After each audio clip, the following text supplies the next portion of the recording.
Hello, everyone, and welcome to our Monday AlphaNooner. We are very excited to welcome back Managing Director of Poseidon Investment Management, Emily Paxhia. She's back here.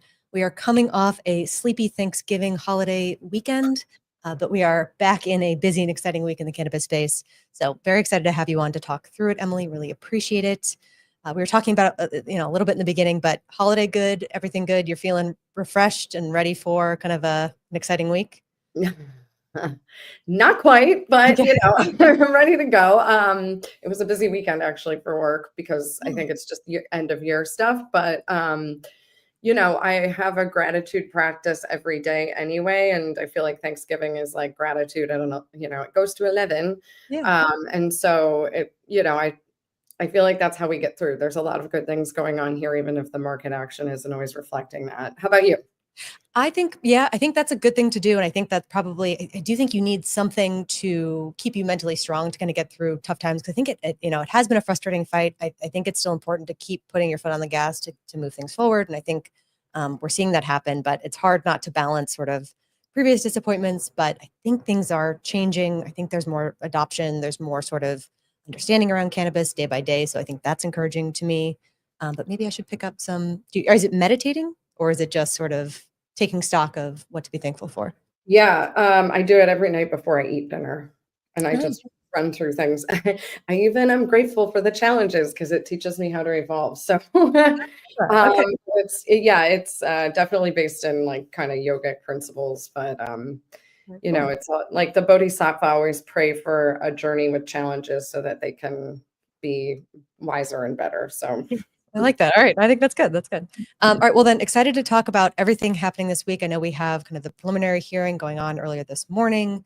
And then we've got, of course, talking through the lawsuit and what's going on the 5th. So we'll talk through all of that. I will say, unlike the hearing, we are taking comments and questions. So if you have them, put them in the comments. We'll get to them as we go. I see Stevie in the comments. Great to see you, Stevie. Thanks so much for joining. Hello. But maybe let's start there because I feel like, that's sort of top of mind. It's Monday. We saw a lot of the hearing so far. What are your sort of, general thoughts? Yeah, so what I could catch while I was working this morning before I got on calls was I saw Shane Pennington, I saw the NCIA lawyers, including our friend and longtime counsel for cannabis, Khurshid, going up before well, he didn't go up, but his partner did. And and it ranged from there. But, what I heard was a judge that is trying to run a very fair and well-documented process. I thought he was incredibly considerate. He came very prepared for the hearing. He read everything. Speaking of gratitude, he was very grateful for the hard work everyone put in. The only thing I thought where he got fussy a couple times, and I think it's because he is a stickler for process and he doesn't want to have anything called into question, is in the beginning when I can't remember the lawyer's name, but he was pushing for a stay. And one of the things the judge said is that, yeah. And he said, you can push for the stay, but then marijuana could just not progress from here. Like, we don't know what happens after that from a timeline perspective. And I think his point, is heard. I understand why the lawyer was arguing for that. I also thought it was interesting that lawyer was arguing the fact that the government provided no exhibits in terms of their evidence around the case. And he used the phrase sandbagging, which I use that phrase a lot when it comes to government things. But, I think it's not, I would say I'm also not surprised about that, but I think it's a point of fact that everyone else did the work to provide the support, and whether or not the government is done with their process, they could have provided some preliminary pieces so that people could start to understand how their point of view on the case is shaping up. But the judge is, he's a pro for sure. And I appreciated his candor in the meeting and also his respect for the lawyers and the people coming in front of him. The last thing I heard, though, before the feed broke was that there was an anti-rescheduling group that was getting up, and I can't remember the acronym around it, but it sounded like the judge slapped their hand a little bit for something they had filed prior to this hearing, something about maybe the contents of it or the form it was, but it sounds like they received some admonishment for something they've done prior to this. But I think it seemed like he was coming from a very fair perspective. Again, I'm not a Yes. lawyer, I'm not a judge, I don't understand exactly, the entire process, but it seems like, he's not speaking from a pro or anti position. He is speaking from a process position. And I think hopefully in some ways it's telling that the anti maybe not taking the best approach. I'm not sure. Again, maybe, I'm biased a little bit. But I think ultimately seems really good. I think great to have him in place. I think on top of kind of the respect, like you're saying, that he's bringing, I think honestly, even the levity is super nice. I think it's just refreshing. And I think, he's not letting it get in the way of getting stuff done and making important changes. But yeah, he's moving and grooving. I mean, who doesn't love a Mean Girls reference in a hearing? So. I am surprised. I know it's true. I will say I have a lot of empathy or sympathy, I guess, for him trying to get everyone's schedules together. It feels almost like, I don't know if you've ever tried to put together, a weekend away trip or even a dinner sometimes. Trying to coordinate everyone's schedules and things like that is incredibly difficult. And I think it's funny, the guy that was taking a vacation or something, he was sort of funny to say, or whatever. Anyhow, still, whatever. But I was like, I don't know if I'd open with like, I'm going to be on vacay during that time. Whatever. But I think he handled it well, and whatever. So he did. I just, well, I feel like I don't take vacation, which I don't recommend. I don't think you do. Yes. I think you are very into your work, which is great. Again, it's something you care about. So I think that makes sense. Kind of related to, it is related to DEA and everything going on there. I know some news we also got out kind of around Thanksgiving is sort of the new DEA head nomination. What are your kind of initial thoughts on that? I think people seem to think it's positive, but what's your...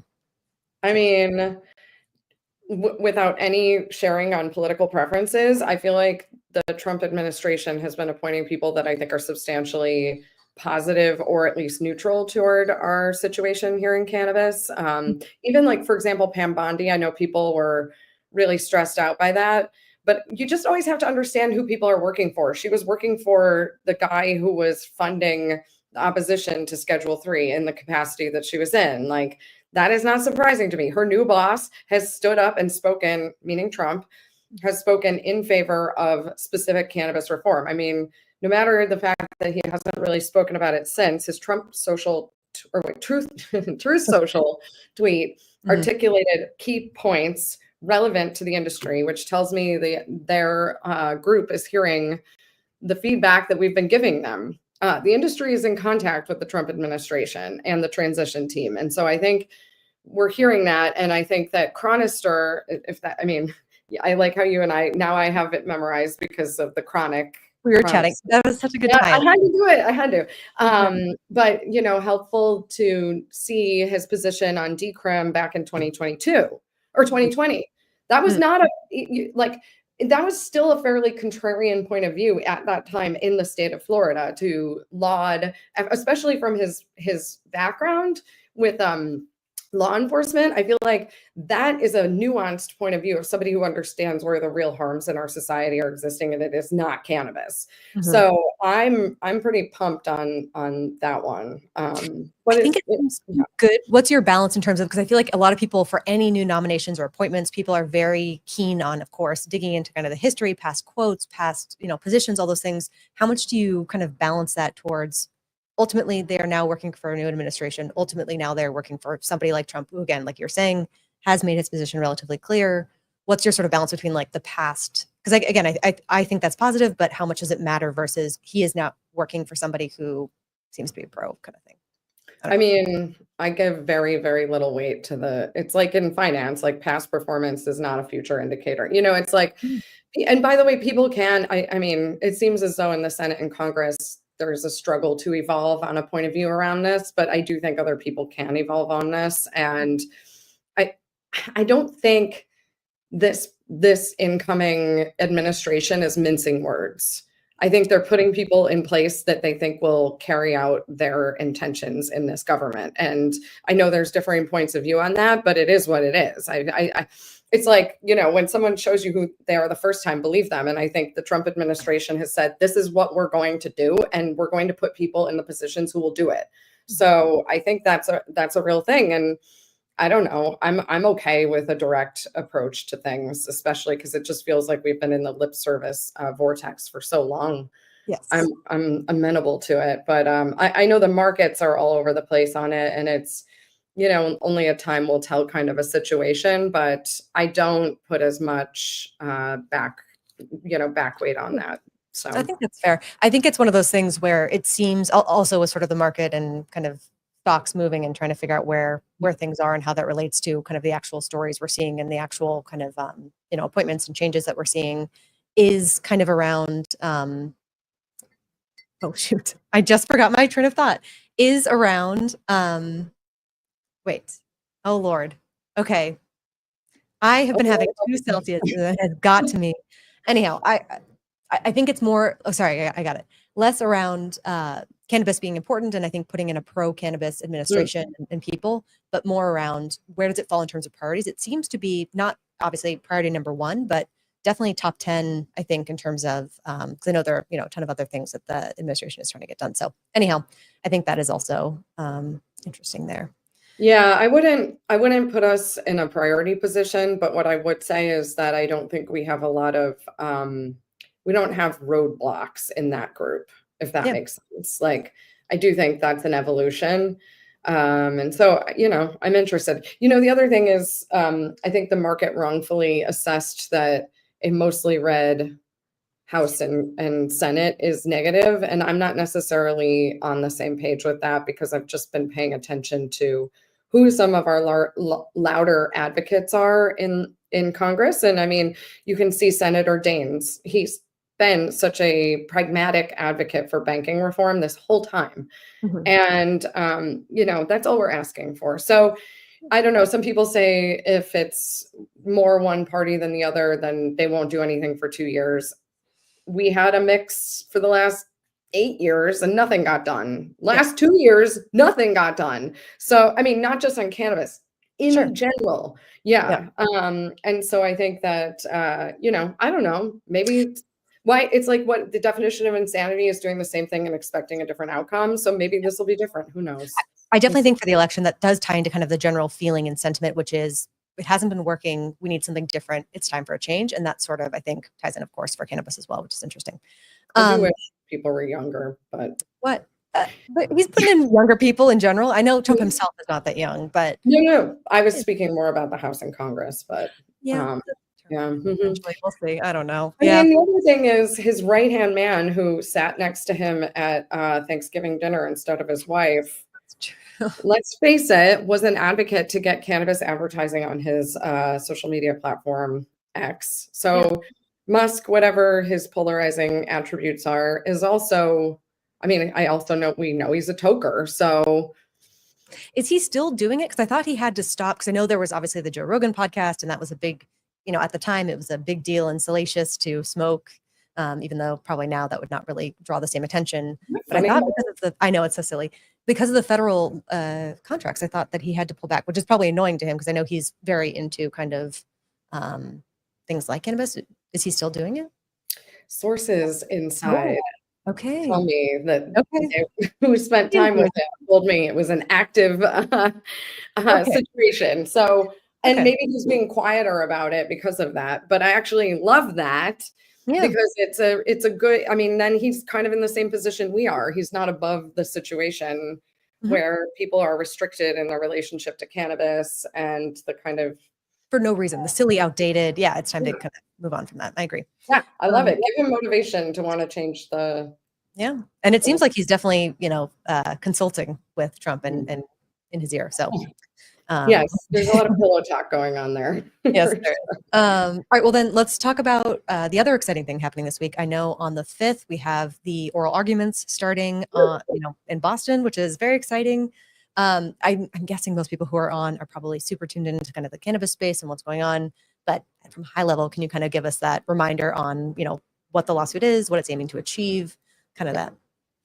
Yeah, so a cohort of us and the named plaintiffs have engaged Boyce Schiller Flexner as our law firm to represent us to overturn the decision in 2005 of Gonzalez versus Raich, which is about the Commerce Clause, not the Dormant Commerce Clause. Just boil it down, is, I'm sure people remember Rohrabacher, Blumenauer, the amendment which basically said the federal government can't use resources to impede or impair state legal businesses, like interfering with their businesses. I think that this takes it to the next level, which it basically says state level businesses are running legally within their state frameworks. There's no fussing with it from the federal level. Yeah. The CSA, the Controlled Substances Act, is an overreach. And it just should not be this way. This would be a complete shift in everything if we can change this case. So a couple things. Some people give me feedback that they're worried about the timeline of a Supreme Court push. Based on the conversations with our lawyers and the date of this hearing being December 5th in Boston in a large courthouse in the First Circuit, this is the fastest they've ever had a case move through. And there is an anticipation that we could get called to the Supreme Court as early as this summer. For anybody who's waiting on banking reform, that would put this at about a quarter of the time of something that we still have never seen. So my point of view, after having been on the board of the Marijuana Policy Project, having contributed for years to NCIA, which they're amazing organizations, we've gotten a lot done through those efforts.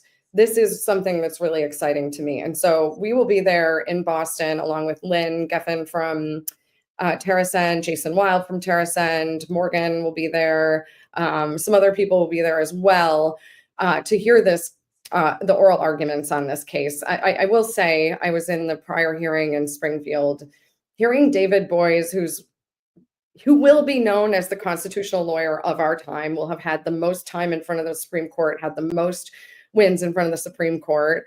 It's truly special, and I hope we can get a live stream of it for people to tune in. I know it's MJ Biz this week, but hopefully we can get a transcript. It's really profound to be able to hear someone articulate the inconsistencies of the application of this law and the way that the world has changed since Gonzalez versus Reich in 2004. When they first heard it, the decision was 2005. So, there's a lot of things that have changed in our courts, and also the hearings from last year. I mean, Chevron was a big case. It's not a total analog, but it is a call out about the overreach of government and agencies and something that we should be thinking about. The other thing is that Justice Thomas has written openly about why he thinks this case should be brought back to the Supreme Court. And we know the composition of the courts. I just so people could understand, if you look at, there was a 2017 case, the DraftKings Supreme Court case that changed the laws around sport betting. You just have to look at the trajectory of sport betting after that case was won. And by the way, David Boies was there for that. Nice. That is what we're talking about when it comes to the change we could see with this case. We think that it would improve our banking relationships because there would no longer be concern of interference from the government to banks that want to work with us. Same thing with credit card companies, same thing with the capital markets. And so we're pretty bullish on this. We've had great supporters around the case, GTI, Ascend, TerraSend, Fund Canna just jumped in a big way. We've had work around the horn, Entourage Effect Capital.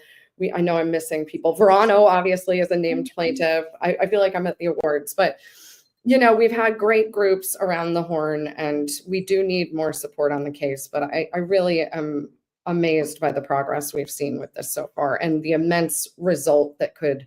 Oh, there's one more huge thing. Yeah. We've all been living in kind of this, what's going to happen with 280E because of the rescheduling process. Mm-hmm. If this case is won, there's a look back for 3 years on 280E. Okay. That matters. Yeah. Can you imagine if GTI could recoup all of the cash? Yeah. Huge. Okay. That's awesome. You did mention, I feel like, again, you have a lot of people who are chipping in support, which is great. I think it does sort of require that team effort to get something that big through. I will drop also in the comments a link that you got me for how people can also help support, which I think is great because, again, work takes funding a lot of the time. So I guess, okay, you're on the way. Ultimately, I think when was the last hearing that you guys did? A few months ago, ultimately, right? Yeah, it was this summer, I think. In the summer. Yeah. So where for the oral arguments that are happening now, where are you sort of in the process? Where, what sort of, because it sounds like you were saying based on previous things, it could go quickly, but what's sort of the next 3 steps or something that Yeah. So now we'll be engaging, what is it, amicus briefs. After this hearing, we'll be putting together more support and coalition support outside of the industry, working with other, and I can't name them yet, but other groups who are non-cannabis, but who are big believers in the rights and freedom of people without overreach of the government. I mean, it's so crazy because I feel like Jason Wild and I have been like government overreach, and now it's like, it's so it's like the zeitgeist of right now is government overreach, and it feels interesting that we've kind of intersected with a broader theme. So yeah, it'll be kind of pulling together resources around this, and then we'll wait to see what this panel. Apparently, this is a good panel of judges who are familiar too with some of the case law represented. In Boston, the Boy Schiller team is very encouraged and feel like we'll have a very respectful and thoughtful discussion on Thursday. So I'm really excited for that. The last judge was amazing. He was so well, he was amazing. And so, yeah, so we'll put those forward, and then hopefully we're going to get our day at the Supreme Court, which should be incredibly amazing. That would be huge. So is that sort of ultimately kind of the next step from here if it would get pushed to the Supreme Court from this? I think there may be a few administrative turns between here and there, but I think that that's like what, depending on the outcome of this hearing, that's what the efforts are going to be, like pulling together all of the resources and support for what would go in front of the Supreme Court justices. It's so exciting. And I guess you wouldn't get your name listed in there. Would everyone have their name in some way etched in history and that process? I feel like it'd be pretty neat. No? I know you're not looking for personal credit, but that's after all the work. I mean, if I could just but like a long time ago when I was young, I wanted to be a constitutional lawyer, and then I just decided I had more of a business thing because the fact that I can't sit there and read long briefs for hours and hours and hours.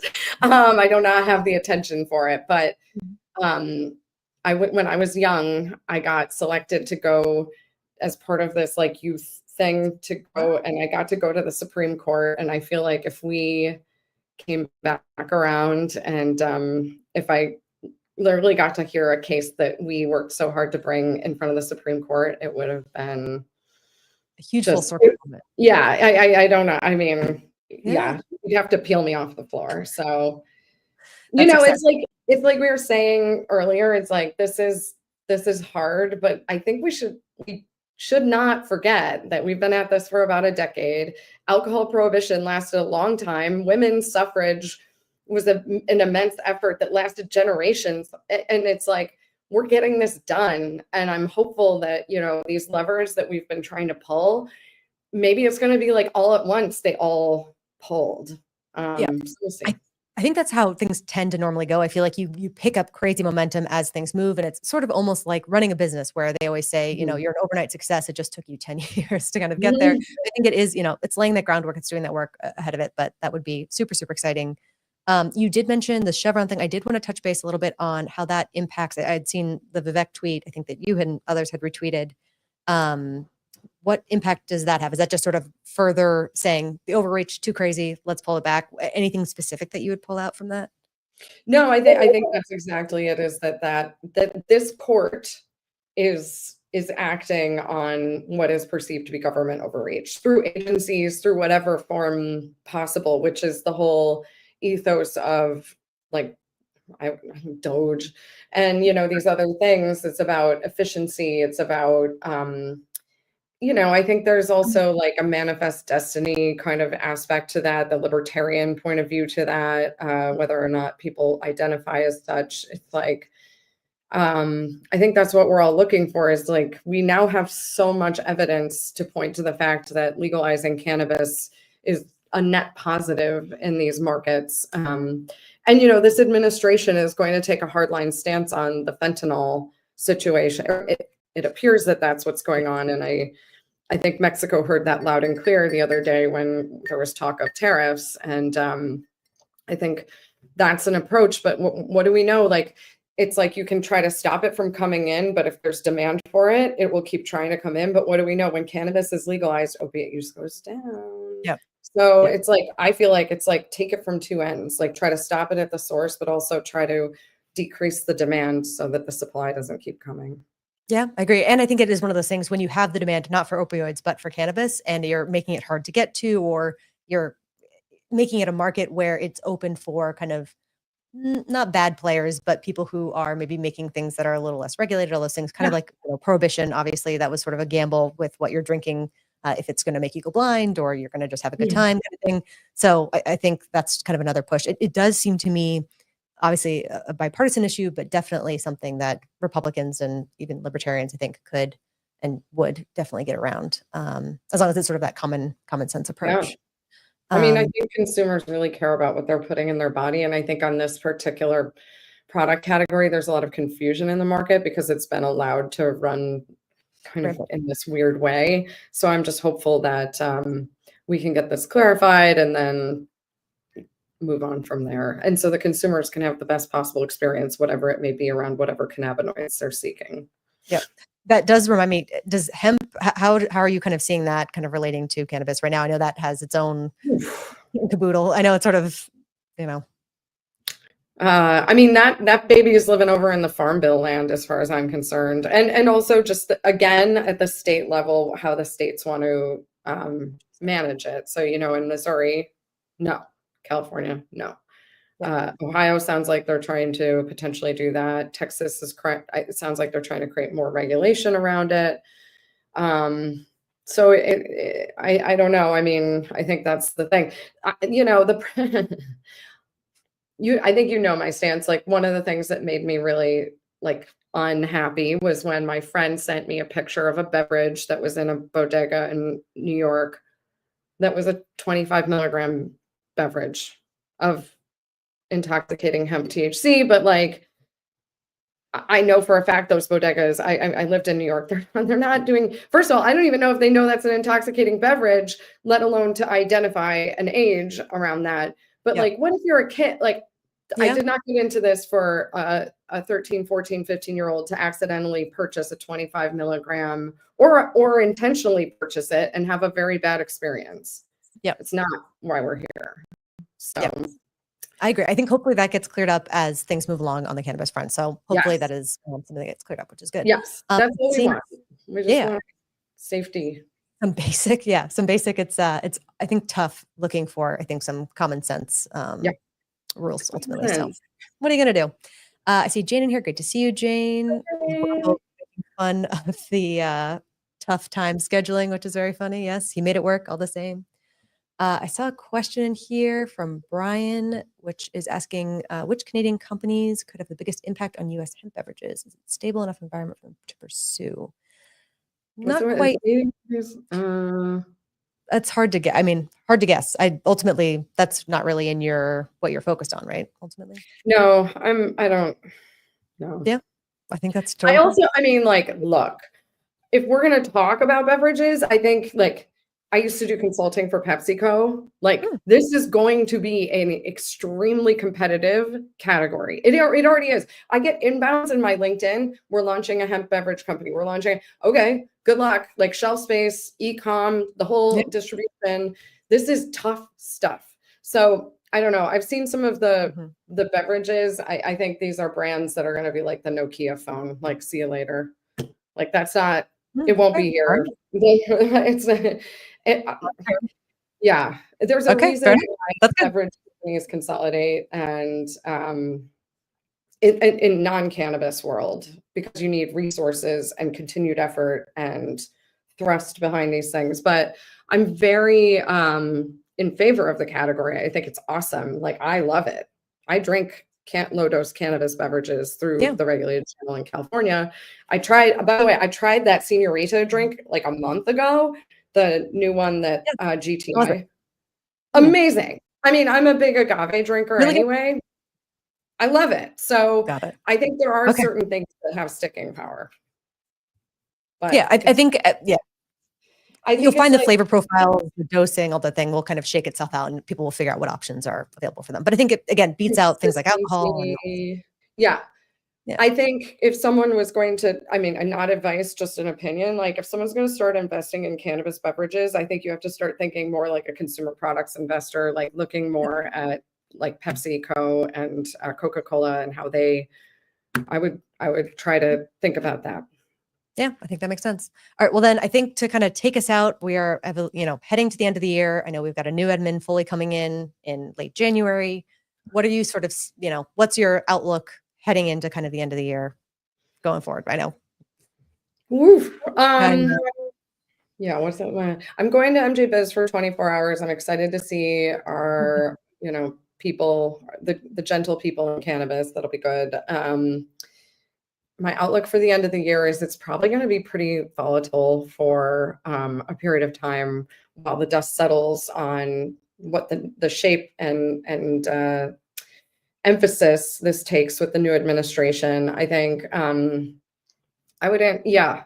So I'm optimistic because it does feel like things are taking shape, but I'm also, it's funny. I feel like there's like a little bit of December like scar tissue from years past.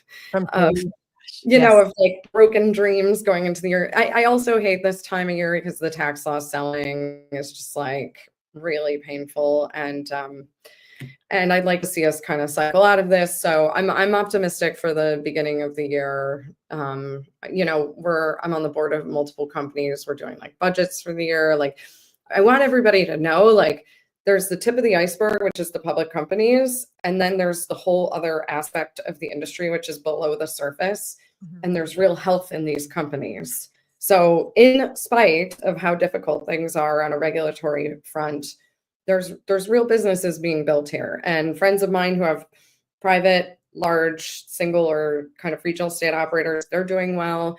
The metrics of these companies are really interesting. And, there's a real industry being built here. So I think as we continue to evolve, we'll start to see kind of the next wave of things coming through. But yeah, I'm optimistic based on spending time doing budgets, thinking about what's coming next and just getting into the businesses. So if that's any help to folks who don't have that kind of a ringside seat, it's just one of those things I like to share.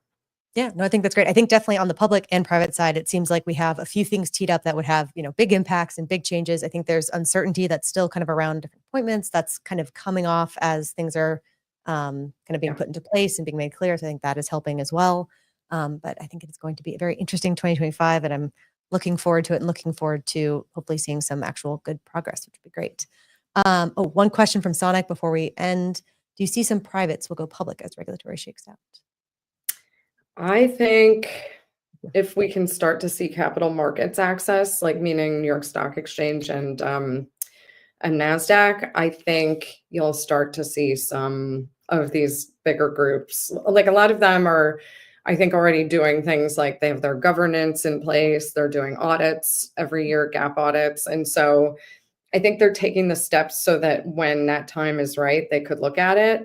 I mean, there's also the concurrent fact of just outside this that the point of view that this administration will be less, on top of businesses and public companies. And so that makes for a more interesting M&A environment, IPO environment.